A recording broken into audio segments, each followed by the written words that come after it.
মই ভাবোঁ যে গৌৰৱ গগৈ তেওঁৰ এটিচিউডটো তেওঁৰ যিটো ক'বলৈ বেয়া তেওঁৰ যিটো অনমনীয় মই যদি খুব ভদ্ৰ ভাষাত কওঁ আৰু তাতকৈ বেয়া শব্দ নকওঁ আৰু তেওঁৰ যিটো অনমনীয় দৃষ্টিভংগী আৰু তেওঁৰ দলৰ নেতৃবৰ্গৰ লগত কোনো ধৰণৰ সমিলমিল নকৰা যিটো আকুৰ্গোজ মনোবৃত্তি আৰু দলৰ কৰ্মীসকলৰ প্ৰতি তেওঁৰ যিটো আন্তৰিকতাবিহীন এটা কৃত্ৰিম দৃষ্টিভংগী এইটো যদি আঁতৰ নকৰে তেতিয়াহ'লে মই সঁচাকৈ ভাবোঁ যে গৌৰৱ গগৈৰ হাতত কংগ্ৰেছৰ ভৱিষ্যত নাই।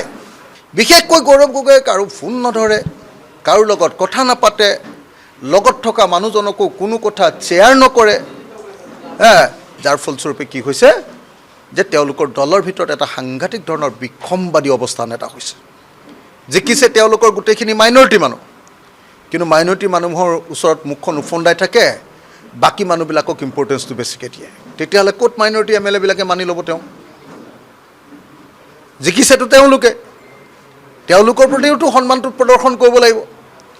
গতিকে সেই যিটো পৰিস্থিতি, এটা ঐতিহাসিক সংকটজনক পৰিৱেশ এটা কংগ্ৰেছত আহিছে, মই নাভাবোঁ যে যদি গৌৰৱ গগৈয়ে নিজস্ব ফ্ৰেগমেটিক ডাইনেমিক নেতৃত্ব প্ৰদৰ্শন কৰিব নোৱাৰে তেতিয়াহ'লে এই সংকটৰ পৰা উদ্ধাৰ হ'ব বুলি মই নাভাবোঁ। আৰু সেইকাৰণে মই গৌৰৱ গগৈক এই গোটেই সমস্যাৰ পৰা নিজকে উদ্ধাৰ কৰিবৰ কাৰণে আৰু এ পি